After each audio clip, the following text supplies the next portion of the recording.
3, 2. Yeah, that was a good clap. Best clap I had all weekend. That was really serious. Yeah, that was a clap. All right, but I am here at Colorado Anime Fest with Ciaran Strange. All right, we did have a previous interview back in 2024. Gosh, it's been 2 years. Yeah, it's weird. So much changes in 2 years. A lot changes in 2 years. Yeah. And I noticed you've gotten into more anime, more games. I've been really lucky. I've had a lot of people championing me, which is, as a trans actor, it's huge. Like, I'm so grateful every day. No, I definitely need the representation, especially right now. Yeah. Oh yeah, big time. I love to see it. But one of the ones that I realized as I was watching on release each season, I'm like, I know this voice. Why do I know this voice? and as I got through more each new episode, of course, it was one of the watching it as it released, so I couldn't like binge watch it fully to be like it just kept clicking more and more, and then it wasn't until like I was like prepping for the interview that I'm like, no shit. Which show? Kurt from Unaware Atelier. Dude, I love that show so much. Oh my god, he's such a muppet. He's such an innocent little character too. It was fun.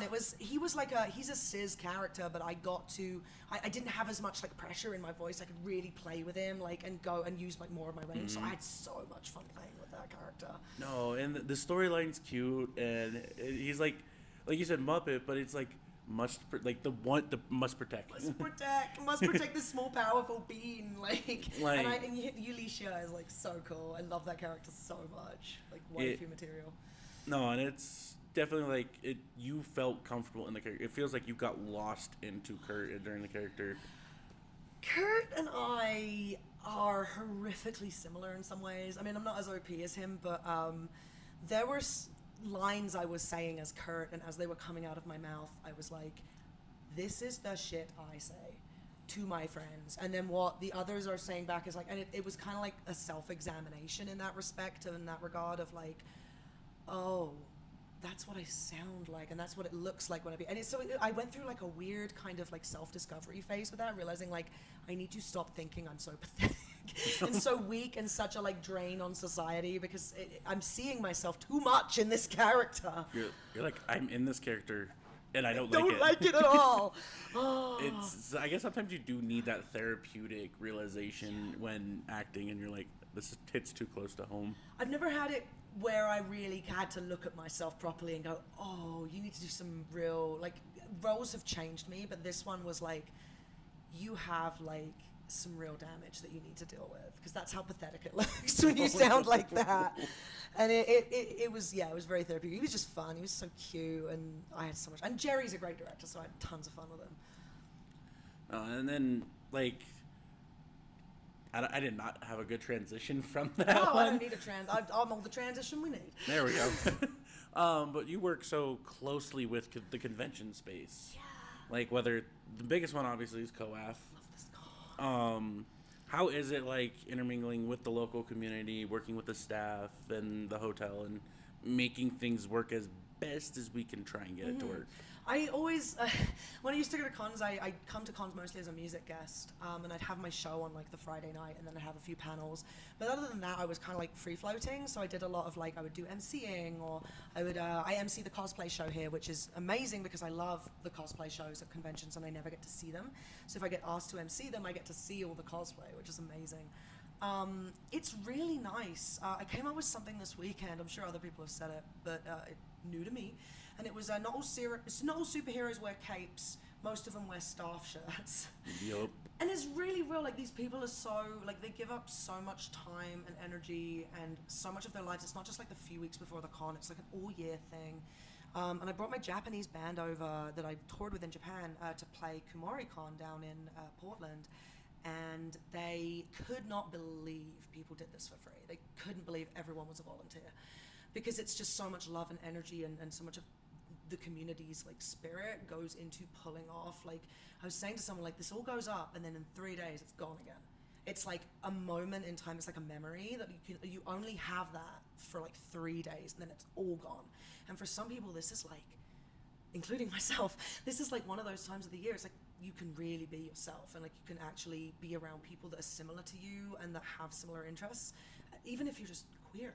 Like, I've met so many people that have come out. I came out at this con. I actually came out as a trans dude at this convention. Oh, geez. Yeah, in 2018 during one of my panels. So I have like a real connection to the community here and to the staff, and you know, it's like a reunion every year. It's like, and I'll go to, sometimes a lot of the conventions will have like a party, like an after party where all the staff kind of die together and finally get a good meal, and everyone kind of celebrates everyone else. And we try to show up like at that party, especially at this con, and just thank all of the staff for like the work they do, because we don't get to see a lot of them, and everyone works so damn hard. But it's different in every city too. Like, every city has its own culture. And Denver is very much like a queer and very ADA friendly city, and I really appreciate that about it.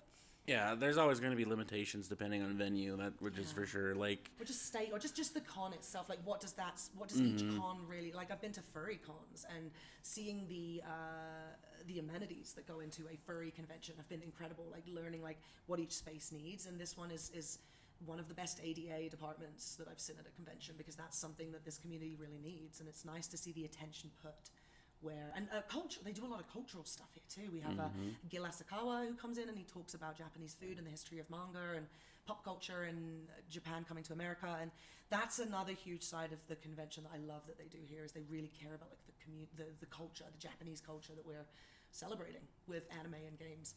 No, it's like the community is very much grounded to a degree. Like, every community is going to have their problems, no matter how. Like, the deeper you look, you're going to find the cracks. We're all so dramatic. Oh, like, we're all theater kids. Yeah, artists, you know, cosplayers. But it's just like the different things that do keep the community as a whole glued together is your staff, is your events, the things that keep us all going to these conventions, because without them, we wouldn't be sitting here. It's the same attendees every year too. You meet new ones. Like, this year I met so many people where it's their first con. Like, this is their, and I'm like, this is the best. Like, you picked a great con to come to at Colorado Anime Fest for your first con. But it's, you know, I MC the cosplay show, like I said, and it's every year you kind of see the same cosplayers kind of coming back, and they move up in the groups, and it's that, like, you know, when the crowd start to recognize the names and they start to recognize each other, and there are friendship groups that are formed that only meet up at Colorado Anime Fest or only meet up at specific cons, and that's such a cool thing. Like, there's whole communities that come together here. Yeah, and I mean, a good example of that is Percy and Nico. Yeah. Those two, I have watched them grow from, like, I think first time seeing them at Fan Expo with an Oran High School host club group, and I don't remember, I didn't go to that show specifically, but in like the year after I started like the first convention branching off of Denver Comic Con, Fan Expo, whatever, ends up getting called down the road, because it's 3 different iterations now that I know of. Yeah. Each city. No, it's the same convention, different names. Oh, damn. It's changed ownership like 3 or 4 times. Oh, good for them. Yeah. Well, that's off-topic video. But at my first convention afterwards was COAF, of branching past the big one. Right. And this is a lot more like it's getting larger, but it's still got that real community. Like, it feels like a 3,000 person con. Like, it's still got, but there's so much going on and it's so big that it doesn't feel that small, but the energy is there. You brought a little of the British with the Lions this weekend. I didn't I? Sorry about that. Everybody was queuing up everywhere. The vendor hall was packed long. But that's because they curate. I mean, I've been to lots of different cons, and you can really tell when a con, like, there's so many Artist Alley staff that work. And that's another thing, the Artist Alley staff, the Vendors Hall staff, like, they are curating a space where each table is kind of different, you know? And, like, there's so much to see, and everything's good quality. And it's just a well-run con. You know? No, they definitely work hard to get it to where it's at, and always nothing's ever going to be 100%. So there's always something they can do. No, there's always going to be fires that need to be put out. It's how fast do they put the fire out, right? Like that, and like some cons are just so immediate with it that it's like, wow, I didn't even know there was a problem because it was so quickly. Yeah, working with press, I get to know a lot of the con staff very keenly. Sometimes for better, sometimes for worse. Just depends on. Honestly, most of the ones at this con are. No, oh, for sure. It was more like if you make a mistake and they have to like correct you in the right direction. Like, Yeah. or if it's even somebody else's mistake that you get in trouble for just because I'm someone with a camera. You have another photographer makes a mistake, even if they're press or not. Yeah, you're all kind of together. Like, it's all lumped together. Just like if you don't have a good babysitter for the celebrities. Yeah, our handlers are like. We were down in the autograph area earlier, and one of our handlers, Muse, came through with a big pull along like ice cooler. Like just they feed us well, they bring us food. Like they make sure we get where we need to be on time. There's so many little pieces, moving pieces in a convention. Like logistics and operations has to be one of the most unsung heroes of this convention. Like the people dealing with the hotel and the convention space and making sure every room kind of has what it needs, and that's tough. It might not be a cape, but it will be a spreadsheet. Oh yeah, it'll be a hell of a spreadsheet. It'll be a spreadsheet colored cape. But working so entwined, like how is that kind of also like branched off and affected like how you view how you do your voice acting, how you do your like go into different animes knowing what the community is expecting, especially if it's you get brought into a popular anime. Which is scary. But it's every actor's dream, but it's terrifying. It's definitely like I try not to. I get very anxious, especially when I'm in the booth, and I will depersonalize, which means you kind of like your spirit kind of like leaves your body. I can kind of see my body like there, but then I'm not able to like connect and do the acting work I need to do or like feel specific emotions because I'm so out of my body. And one of the things that puts me there is that like the pressure of like how will the community, especially if it's like a queer character or a character that I think is going to be like a mental health kind of story that we're going to follow. I'm like, I want to do this justice.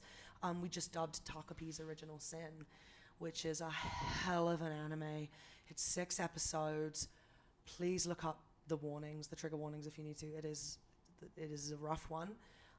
It's kids going through a lot of mental health trauma. And I wanted to do that character justice so badly. I was desperate. And it was a lot of just like really connecting with what I thought, what connected with me with the character was what I knew the community would connect with. And the parts of it that I didn't personally connect with, I knew people were going to be connecting with that. So I wanted to represent that just as well. And so it was a lot of like what I couldn't bring from my own experience. I really wanted to make sure I was like talking to my friends who are like, because Azuma's big thing is that he was the second child and his big brother was perfect. And in real life, I was the first child and I was the all A's kid who like couldn't screw up. And so I was actually in the brother's position, but there's so many other ways I relate to Azuma, such as being like feeling left out, feeling like everyone's against you, nobody's with you, everyone's on someone else's side because they're perfect and you're not. And it's like being a trans guy coming up in the industry, I feel that so much because I look at, my cis dude friends, even if they're queer, or like my AMAB non-binary friends, and I see the way they're able to kind of go. And for the non-binary actors, that can be very damaging too, because the reason you're probably doing well is because you are excelling in the gender you were assigned as birth, as a character, which can be, I know a lot of non-binary actors that are like, I just want to play a boy or I just want to play a girl. And it's like, they don't feel like they can complain because they're like, I'm doing well, so I don't want to complain about the work, but there's part of it missing in my soul of what I want to do, like what I want to be able to act. But they don't want to complain because they're like, I know I'm doing well. I know I have roles I'm getting, I'm working a lot. But it's coming up and seeing these other cis dudes doing so well and kind of surpassing me from lower generations and getting these amazing roles and sort of feeling that Azuma nerves of being like, I just feel like I'm alone. I feel like I'm never good enough. I feel like no matter what I do, someone else does a million times better without even trying. And a lot of the tears in that were very real tears. Like I sobbed my heart out in the booth. We had a big Takapi plush that I just curled up with after this one run of this string of takes. And our director, Sean Gann, one of my favorite directors, he gives such a fuck. He had 3 giant stress balls, and he was just squeezing them and crying. Every single episode was just tears. I'm trying not to laugh at how like tense it is, but it's just like just seeing the act, just the mental visualization of you just curled up with a stuffed animal. The stuff in the back of the booth while they're mixing everything down, just kind of doing this, because it was such an emotional, but I knew I wanted to pour every fucking thing I had into it, and it was only 6 weeks, and I was only massively in 4 episodes, so it was 4 weeks, it was a month of just, I dedicated everything to that show, like, I was consistently, like, and it was hard because I would be like, I want to put myself in that mentality when I am walking to the studio, when I'm going to the studio. So it was having to shrink myself into this little, because I'm a little bit of a method actor, it was really shrinking myself into this small space and sort of looking around me and allowing myself to feel those horrible thoughts that normally terrify me. But then going into a safe space with Sean in the booth and Victor on the engineering side, and knowing that I was in safe hands to explore those emotions, right? Yeah, and I think how we'll end this too is kind of advice for up-and-comers who aren't quite prepared for those tense roles, that aren't quite ready for that. How would you like recommend, and everyone's story is going to be different, everyone's methods will be different, but like good examples and advice for like how to decompress, how to whether needed break, even if you can't afford one, get that little time to yourself to process everything. Yeah, process is the right word. Like, I know actors that can go into the booth and they're like, I just disconnect and I just do it. And I'm like, that's insane. Because I feel everything when I'm in the booth. And it's little things like I call it setting up like your comfort time afterwards, your decompression time. Or beforehand, if you know you're going into something. Requiem of the Rose King, there was some stuff in there that was really dark. And beforehand and after, I would have mad decompression time. And it was lucky I had a support space. So my roommates knew I was working on, say, Takapi or Requiem, and they knew when I came out of my sessions I was going to be a mess. And I was probably going to need some time. And they would do things like they would take over my chores for me if I needed it for the night. They would make sure I had, like, my wife made sure on the sessions that, like, especially episode 4 when we did the big episode, she made sure, like, she ordered my favorite food that night. You know, like, it's little things like that, like finding ways to, you find how to put yourself into a comfort space afterwards. But I find not enough actors, we really don't focus on our mental health. And this is a hard job that requires, especially if you connect like a lot of us do, it requires you to really go to some either dark places or very high excitable places, which can be just as hard to come down from. And really put your mental health first. And if you feel weird after a session, like I go non-verbal after a session for a good half hour. My wife knows not to talk to me because I will be completely nonverbal. I need to sink into a space and just come back to reality because I go so deep. Allow yourself that time. Don't feel like that's weird or stupid or weak. Like, give yourself time, especially if it's something big or something that's emotional big or something that is a big thing where you're worried and you're stressing. And not overthinking. Like when I did Takapis, I was so concerned that even though I gave it everything, I was like, I feel like I didn't do a good enough job, and all my co-stars are so good. And then I got a bunch of feedback that was like, this is the best thing you've ever done. And so it's like not thinking too much as well, like being able to put it out of your brain, because that's what causes the mental health to, I use a lot of music too, so like knowing that there's like good music to get me out of a space that's dark. Having friends you can lean on, other actors as well are great. But, you know, knowing what you need specifically for your come down, that's the thing. Because like you said, we're all different. So everyone's going to have a different come down. So, yeah, find out what it is that is your safe space. Cuddle your dog. I cuddled my dog a lot, which was hard during Takapi. But find what you need to come down and give yourself that time. Because it's so important that you don't let those feelings you feel in the booth completely consume your life. Like that is an easy way to fuck yourself up as an actor. No, I think it's definitely advice everybody needs, and it feels like maybe we should have had a therapy couch here. I feel like I should have a talk here, just vibing. Oh man, no, it's a great job, but like it's like cosplay, it's like dance, it's like music, it's like anything you do that's creative. It's like writing. You have to have the come down time to come back to earth and to reality, because you're living in a different world, and give yourself that time to come home. All right, you're the transition. You said it first. Just put my face going all the way across. We do have to end it there, even though I feel like we could talk. I literally could talk to you for hours. It's so bad. We do sadly have a time frame because you have to get to closing ceremonies. I have to get to things. Someone else is going to need the couch. Exactly. There's so much. But where can we find you with stuff you can talk about coming up here soon? I'm really trying to get back on Instagram. That's the one that I'm off of X. I'm off of a bunch of them. I'm on Instagram. I'm on Blue Sky. as @Ciaran Strange. And then also I am finally finishing the sequel to my book, so if y'all like to read some like thrillery, politically, action adventure-y, gay romance, check it out. It's Black Tie by Ciaran Strange, and Red Tape by Ciaran Strange is coming out in May. Ooh, I'm gonna have to check those out. Yeah, it should be good. Awesome. Thanks you so much for your time. Good to see you, man. Come here, Pleasure get in. seeing you. So good to see you again, dude. Awesome. All right. Now we just have the fun bit of putting everything Thank up. you so much, man. No, thank you for letting me have a. So just like I want to make sure I don't mess up any of the scheduling, especially being late. No worries. I get it. I used to be late perpetually. And about 3 years ago, my wife and I were like, we're done being late to fucking everything. I lost a job because of that. Oh, God. Yeah, I couldn't wake up in the mornings, and it was like I had to be there at 7 in the morning all across there. Did you drop? Yeah. You're not on camera. You okay with that? I got that one. All right, I got that one. can you get a little closer? You can snuggle if you want. No worries. All right. Because I got all 3 of them, so I can try and have some fun with editing. Good for you. I was noticing you doing the multi-camera setup, and I was like, that's awesome. Good for you. All right, and then this thing, you don't have to like fully. It's more directional than anything. Are you okay with me hanging it, or should I hold on? Hanging it I should still be able to pick up the audio decently. It just won't catch. But I also have the mic on the GoPro that catches Yeah, very and well I can too. just hang this too. That's not a big deal. Yeah. If I could, I lost the clips. I was gonna say I was looking for a clip, but no, it's fine. I like it. It's like a little. Yeah, I feel like a giant. Dorothy thought it was so cute. It's really cute. Like a little penis.